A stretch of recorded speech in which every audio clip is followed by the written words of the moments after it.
महाराष्ट्र के बीड डिस्ट्रिक्ट का एक म्युनिसिपल काउंसिल और शहर, जिसके इस किले ने शहर के इतिहास और इकोनॉमी में बड़ा किरदार पाया। धारूर का ये किला महादुर्ग या फतेहाबाद नाम से भी पहचाना जाता है और ये भी एक फ्लैट लैंड फोर्ट यानी भूईकोट किला है। ऐतिहासिक रूप से एक महत्वपूर्ण ये किला आज इस शहर की पहचान है और ये किला इस जगह पर रूल करने वाले अलग अलग राजवंशों के वास्तुशिल्प और सांस्कृतिक प्रभावों को भी दर्शाता है। इस दौर की किलेबंदियां पत्थरों को एक के ऊपर एक रखने की बिल्कुल साधारण टेक्निक से होती थी। इस किले को 8वीं और 10वीं शताब्दी के बीच में राष्ट्रकूट वंश ने बनवाया था और उन्होंने इस किले को महादुर्ग नाम दिया। तीसरे राजा गोविंद ने अपने अनुदान पत्र में धारूर का उल्लेख किया है, जिससे इसके शुरुआती महत्व का पता चलता है। वक्त के साथ कल्याणी के चालुक्यों और देवगिरी के यादवों का इस किले के नज़दीकी इलाके पर नियंत्रण आया।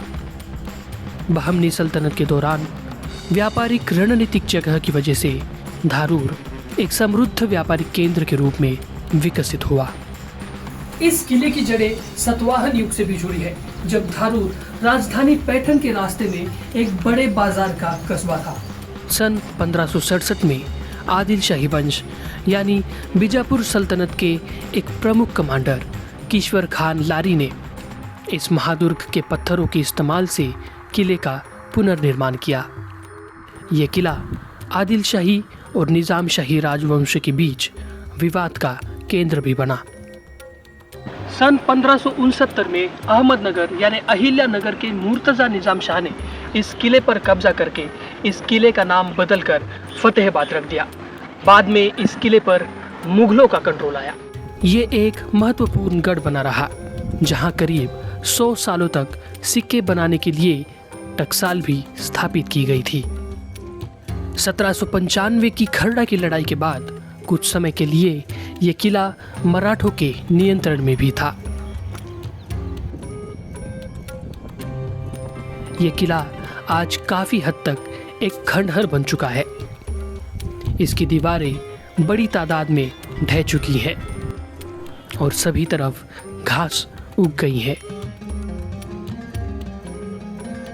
सुरक्षा दीवारें, दरवाजों और अंदरूनी ढांचों के कुछ हिस्से बीते समय और संरक्षण के अभाव से काफी हद तक जर्जर हुई है।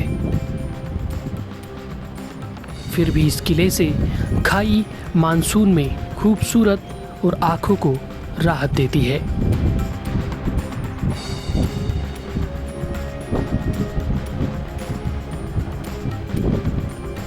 दोस्तों, महाराष्ट्र के किलों और उनके अनसुने इतिहास को जानने के लिए फॉलो जरूर करिए।